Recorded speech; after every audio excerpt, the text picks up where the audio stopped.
ce qu'on vient de voir là explique beaucoup de choses. Vous voyez, lorsque la femme a déféqué sur la tête de l'enfant, voilà, quelqu'un m'a demandé justement le matin si on peut la retrouver. Soit, si c'est une très vieille vidéo, voilà, peut-être on ne peut pas la retrouver. Si c'est une vidéo qui est récente, on pourra. En fait, je voudrais vous dire, avec le sérieux que j'ai, que la première personne à blâmer dans cette histoire, c'est d'abord la maman. C'est d'abord les mamans. Les femmes même souvent vont se fâcher parce qu'elles vont dire que ben, nous on fait alors comment? Est-ce que c'est à cause de nous? Quand on a les pays responsables, quand on a. Faut pas qu'on se mente. Nous les enfants là, on pense d'abord à nos mères quand il y a les choses à faire. Faut pas qu'on se trompe. La plupart du temps, on oublie nos pères. On pense à nos mères. Ça veut dire que vous les mères, vous savez que les enfants là sont vos enfants. C'est un fait. Ça veut dire qu'en tant que mère, tu as l'obligation de travailler pour sauver ton enfant. Le souci, c'est donc que tellement vous cherchez l'argent, tellement on cherche tous l'argent, on laisse l'enfant à la merci de tout le monde. On laisse les enfants dans les crèches, on laisse les enfants avec nos soeurs, avec nos tantes, avec nos grands-mères, avec ceci. Vraiment, voilà. Pourquoi? Parce qu'on cherche l'argent. Voilà ce qui se passe. Tu as ton enfant et tu vas laisser l'enfant avec d'autres personnes.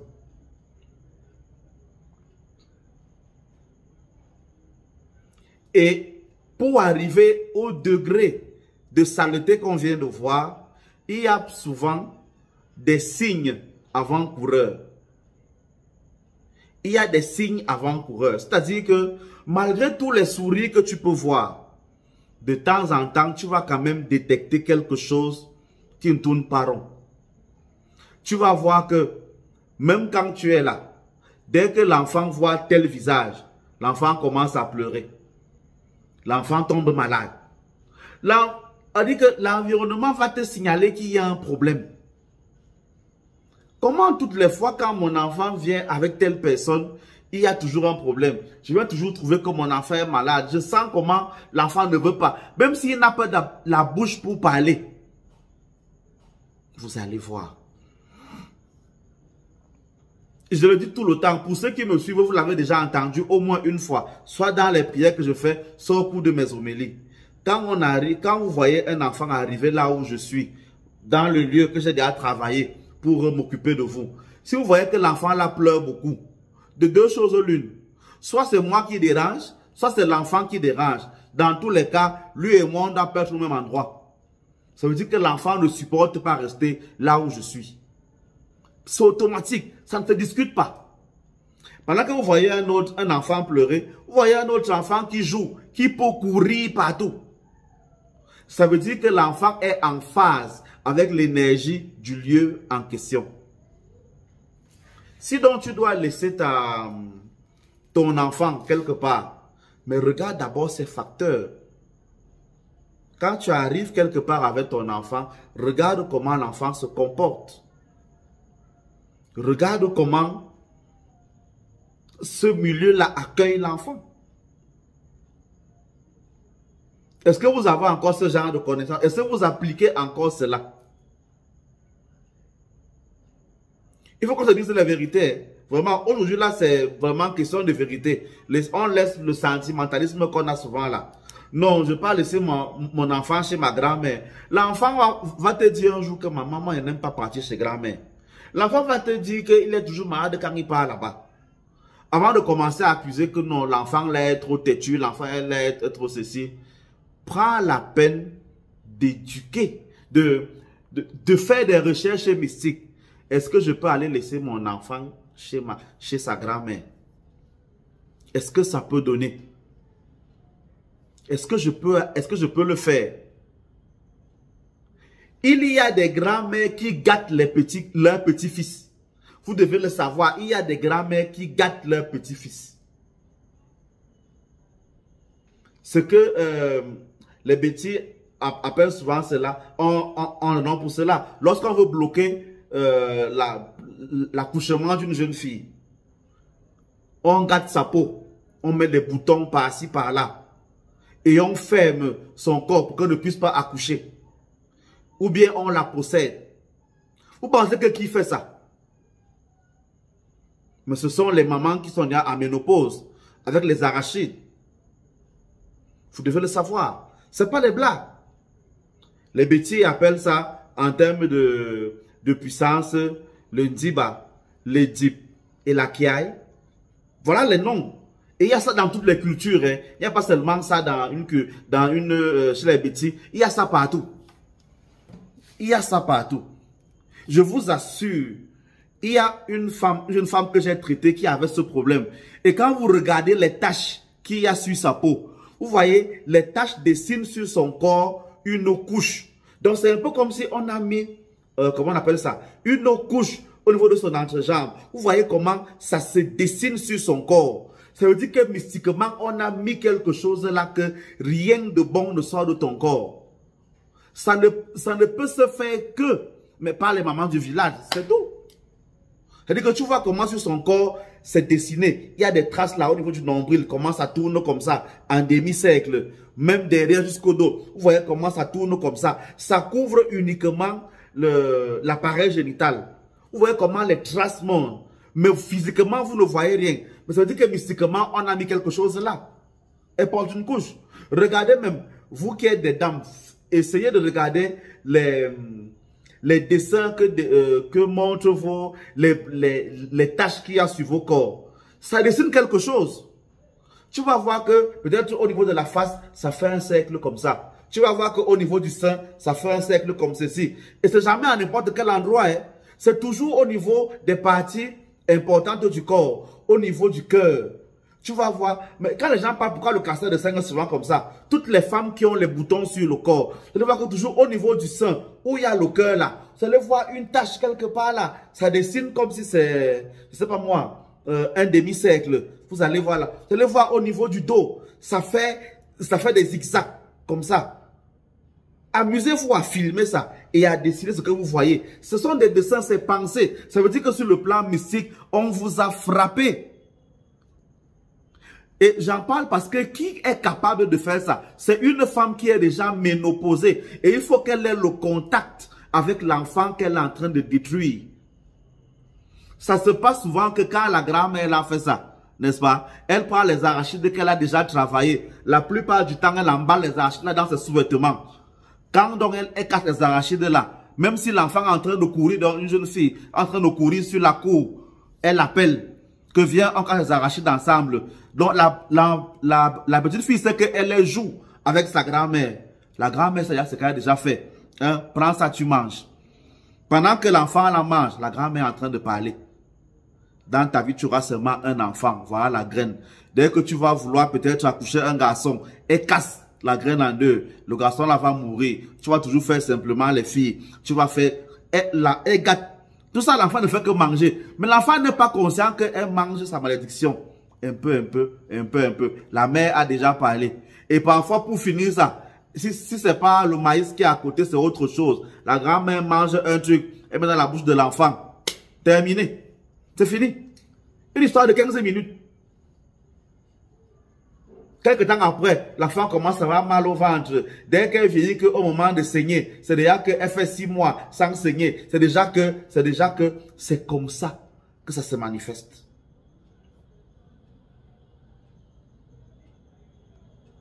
C'est comme ça que ça se manifeste. Beaucoup de gens le font. Beaucoup.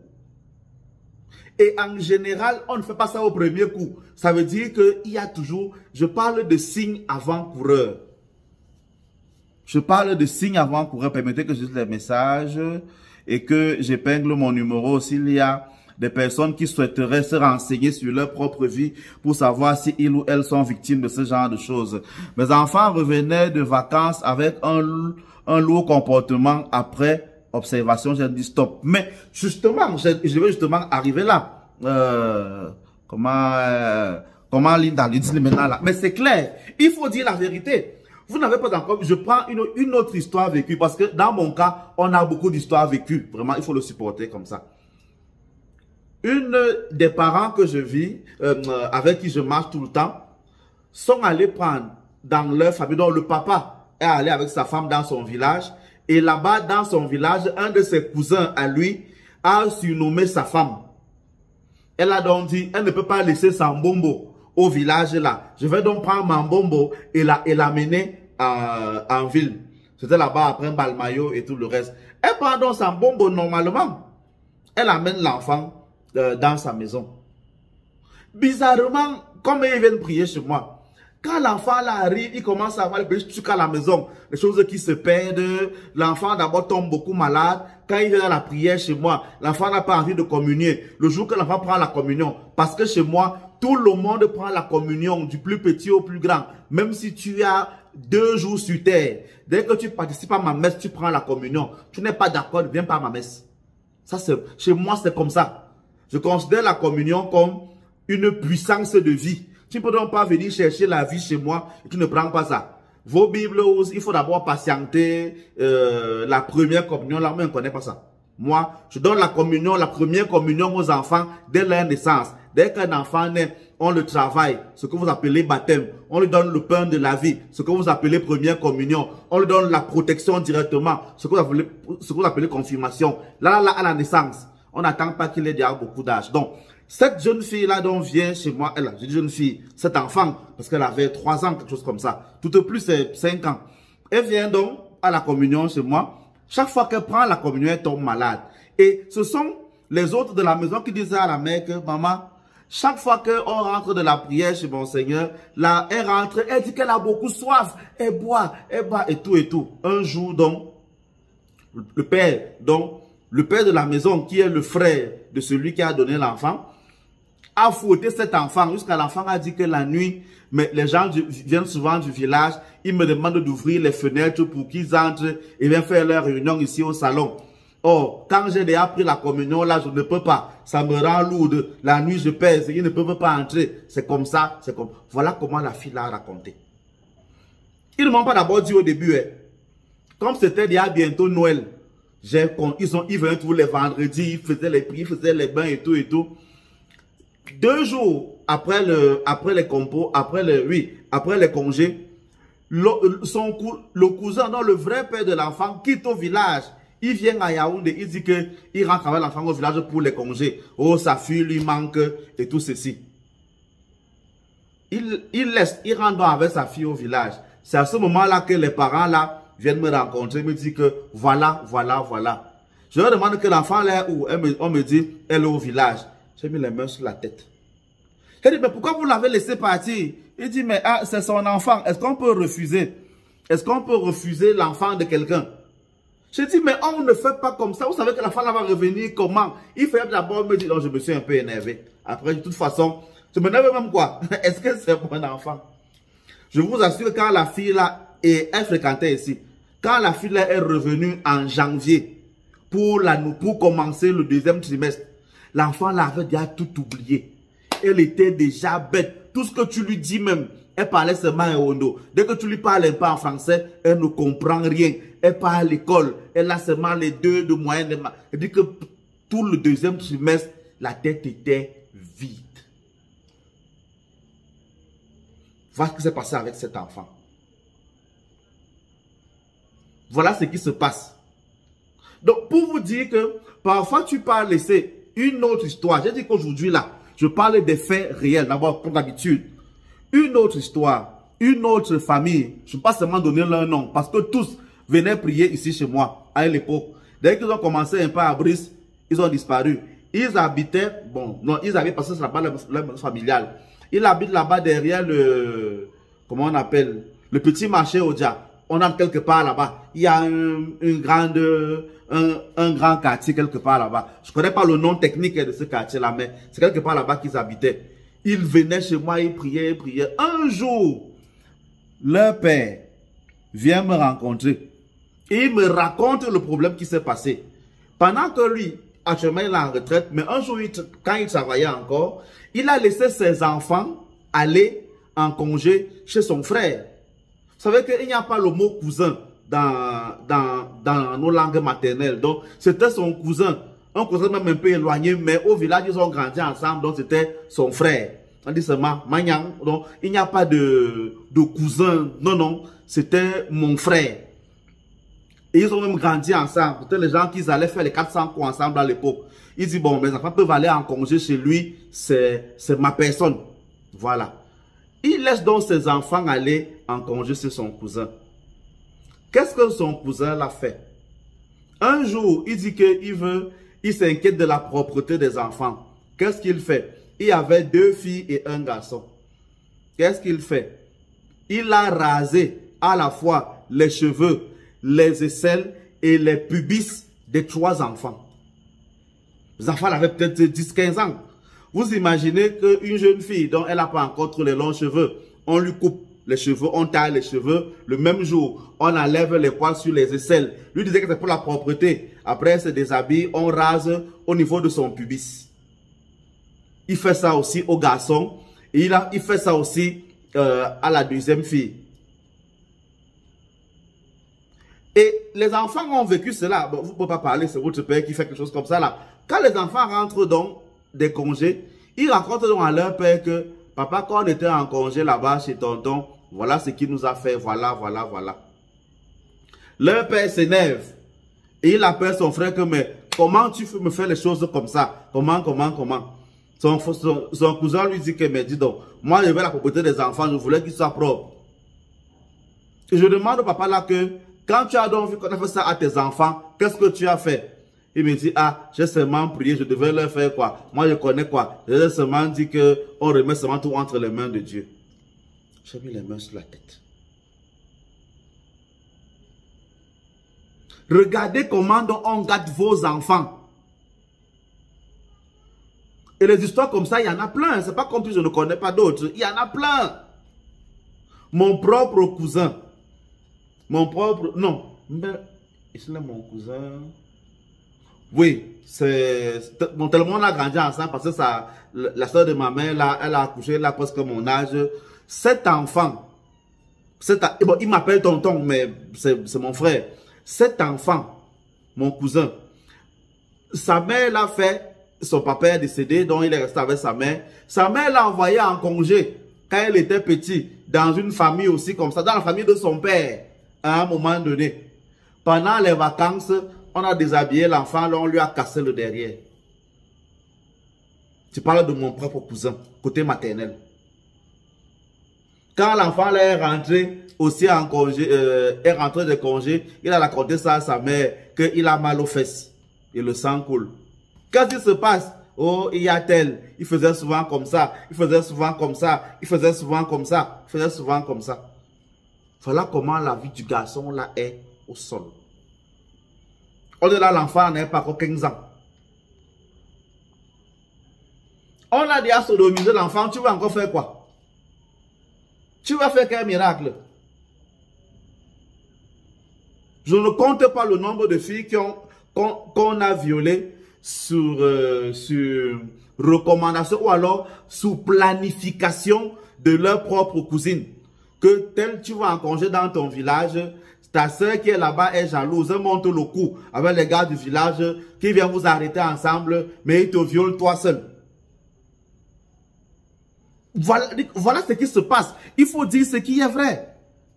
Et évitez donc de tomber dans l'histoire que vraiment l'Africain est mauvais, le monde... Non. Tout le monde n'est pas ton ami. Tout le monde n'est pas ton ami. Mon propre grand frère, lorsque j'ai perdu mon enfant, ma femme a fait un enfant, l'enfant là est mort. Il n'a pas eu le courage de dire à ma femme mes condoléances. Et il m'avait dit quelque temps avant que l'histoire si est trop facile, je vais gâter ça. Il me l'avait dit en face. Donc, dans vos familles, il y a ça.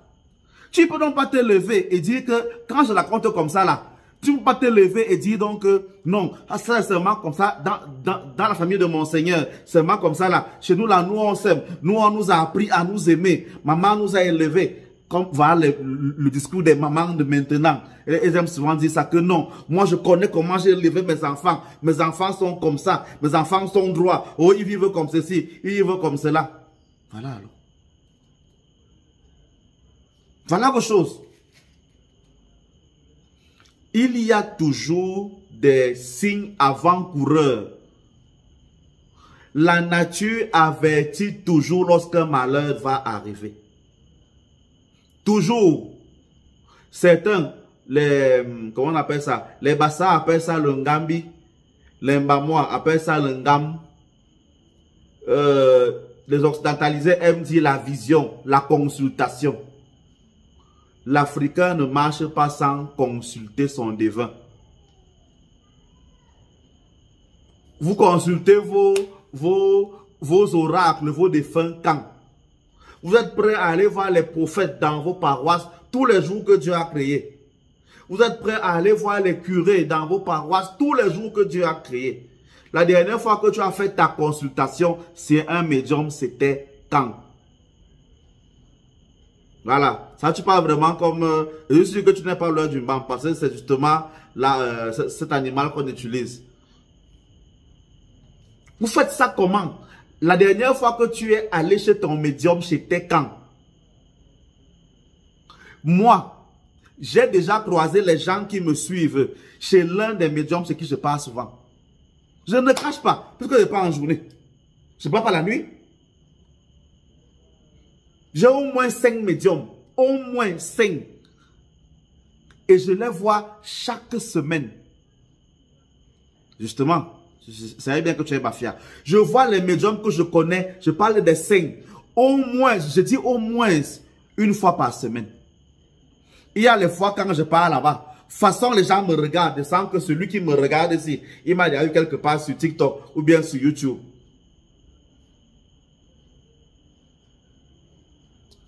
Voilà, Boris, merci beaucoup. Tu parles de Nganga, justement. Qu'est-ce que... je fais une parenthèse. Quand tu dis que les femmes parlent de Nganga, quand le catholicisme est arrivé, il y a un chant qui est sorti. Le chant là est sorti. J'ai plus les paroles ça en tête, mais toutes les bêtises qui vont souvent à la messe, on a entendu ça une fois. Vous connaissez ça. Donc, votre magicien, c'est devenu Jésus. Est-ce que vous comprenez?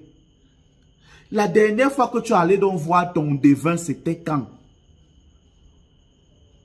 Nous tous que vous voyez là sur TikTok, sur les réseaux sociaux, nous tous, on est en contact. Qu'on ne vous trompe pas. Nous tous, on est en contact. Si tu deviens l'ami personnel de n'importe qui là, sur les réseaux sociaux, il va te dire que de temps en temps, je m'en vais me faire consulter chez tel. Quand moi-même j'ai un problème, je pars me laver chez tel. C'est comme ça. Ça, c'est une mauvaise parole que Dieu me localise. Ça veut dire qu'à un moment d'abord donné, il t'a perdu? Non. Quand tu parles de localisation, ça me fait penser à une scène. Il y a un film de science-fiction tiré d'une œuvre qu'on appelle Eragon. Ça parle d'un jeune dragonnier.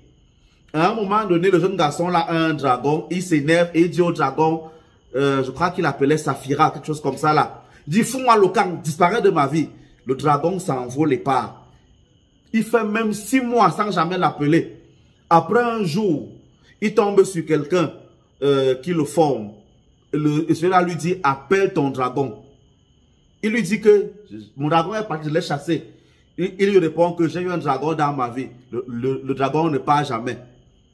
L'enfant donc s'isole un peu, il se concentre. Après, il regarde le ciel. Il dit, Saphira, pardon, reviens. Je m'excuse de t'avoir chassé. Et quand le dragon parle, il lui répond que, il lui dit, tu m'as chassé, mais moi je ne t'ai jamais abandonné. Je n'ai jamais cessé de te surveiller. Moins de 5 secondes après, le dragon est venu. Donc quand vous dites maintenant que, Seigneur, que Dieu me localise, à quel moment tu n'es pas localisé par Dieu? Si même les totems que nous avons nous localisent 24 sur 24, H24. Comment c'est possible? Voilà, donc comprenez cela. Donc, apprenez à vous faire consulter. Quand tu te consultes donc tout le temps, n'est-ce pas? Tu vas donc voir que le médium va te dire que, gars, où tu es là, il y a un accident qui te guette. Il va te dire que où tu es là, fais attention. Il y a un voyage qui arrive pour toi dans quelques temps. Prépare-toi. Ou alors, quand tu vas voyager demain, fais comme ça. Celui qui est constamment suivi, dès qu'il entre dans une pièce, quelque part, dans la pièce là, il y a la baisse de tension. Il comprend déjà que peut-être il y a un malheur qui va l'arriver. Les ampoules s'éteignent. Soit il y a un malheur qui va lui arriver, soit il aura deuil. C'est-à-dire que le malheur s'annonce toujours. Le malheur s'annonce toujours. Toutes les mamans ont cette histoire-là. Que dès que l'enfant pleure à la maison pendant et que l'enfant a faim, le lait commence à couler. Même si tu es à quelle distance de l'enfant, quand l'enfant pleure, qu'il veut téter, le lait de la mère commence à couler. Tous les jumeaux connaissent ça. Même si son frère jumeau est où sur la terre, dès que l'autre jumeau là a un problème, il sait ici que mon frère ou ma soeur est malade. D'autres disent que les enfants de Dieu n'ont pas le droit de consulter. Il n'y a pas de problème. Il n'y a pas de problème. Ne consultez pas vous les enfants de Dieu. Nous les enfants du diable, nous on va consulter. Parce que les enfants de Dieu là, ce sont les enfants qui sont baptisés. Donc ceux qui ne sont pas baptisés là, ils sont les enfants de qui alors? Bref. Donc, apprenez à consulter. Apprenez à vous faire consulter.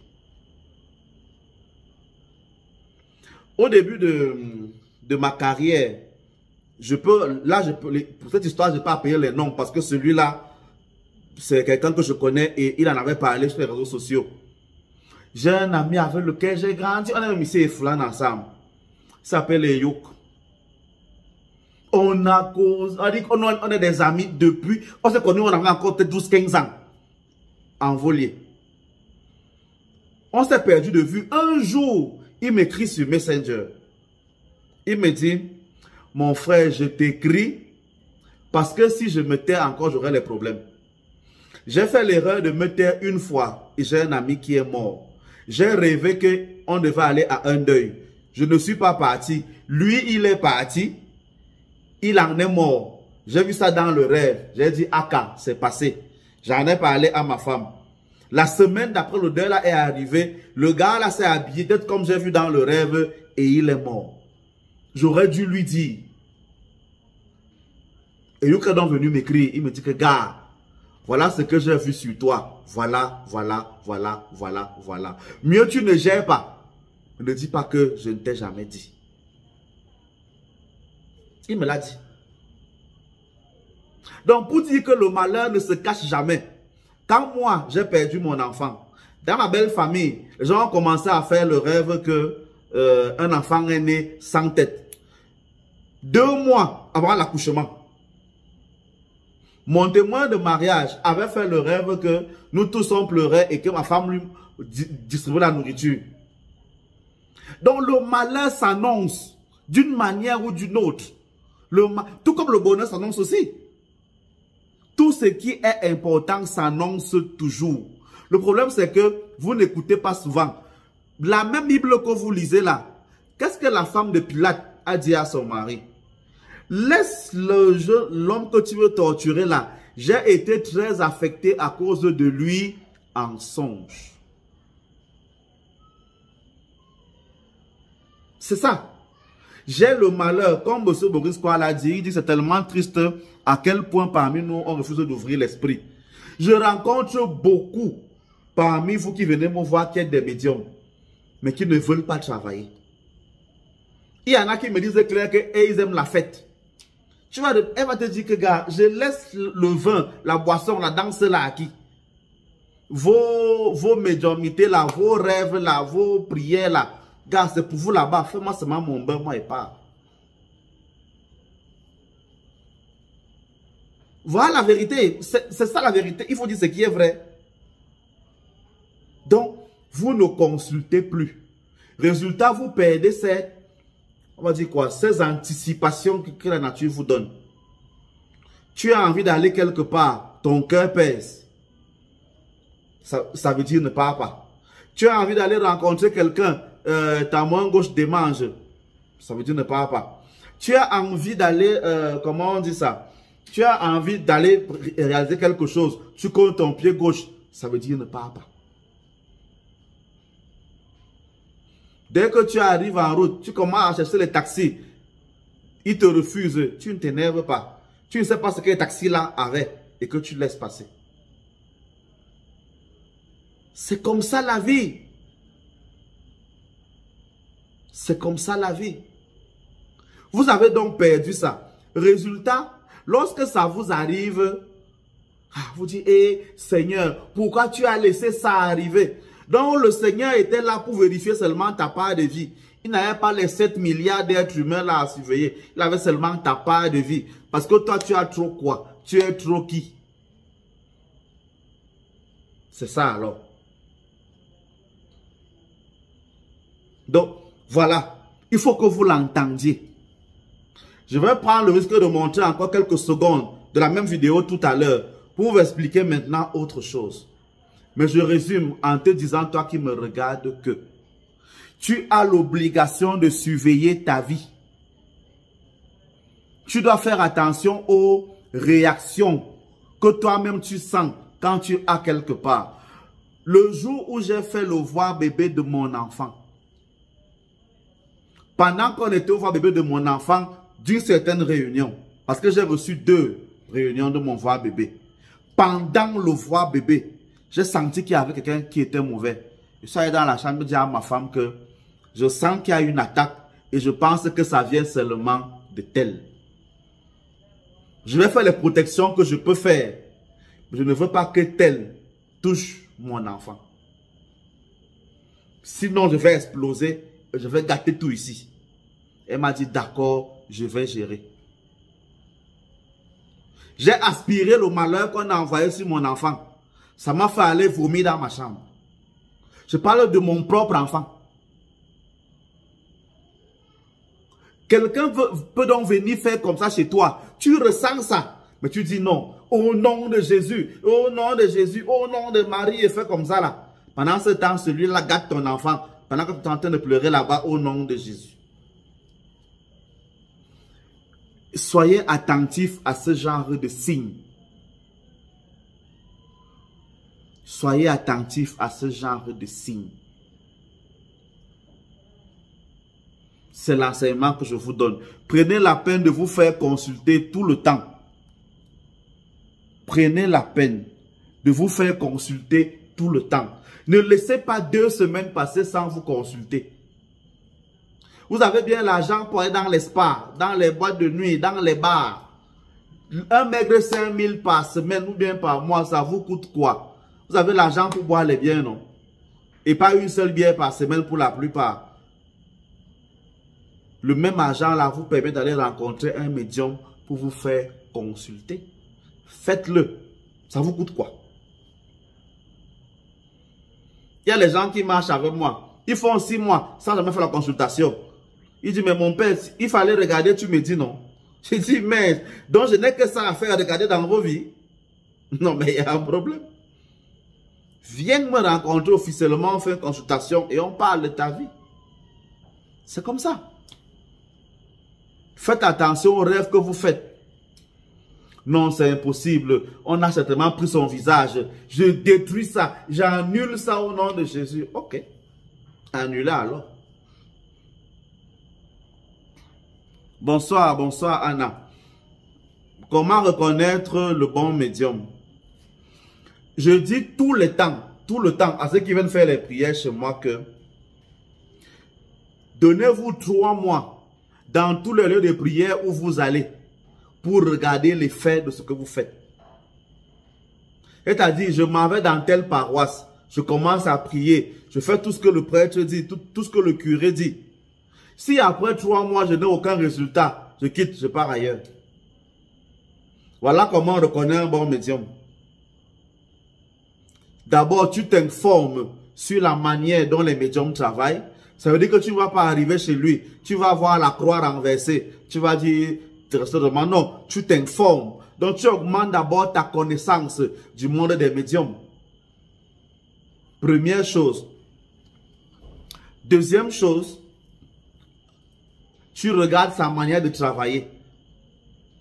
Et tu vois l'effet que le travail là a sur toi. Voilà comment ça se passe. Voilà comment ça se passe. Donc, on reconnaît le bon médium à ses fruits. On reconnaît le bon médium à ses fruits. C'est tout. Et puis, il n'y a aucun médium qui n'est pas populaire. Tu vas toujours entendre des histoires sur lui. Que, ah non, j'ai déjà entendu parler de tel gars. Vraiment, il est intéressant. Vraiment, il est. Tu prends les renseignements sur lui. Forcément, d'une manière ou d'une autre, tu auras les informations. Plusieurs d'entre vous, on a fait des rêves sur moi. Il faut dire la vérité. Plusieurs des gens ont déjà vu les rêves, ont déjà fait des renseignements sur moi. Comment je fais pour faire ça? Et aucun n'a encore fait un rêve sur moi ou sur un sorcier. Ah non.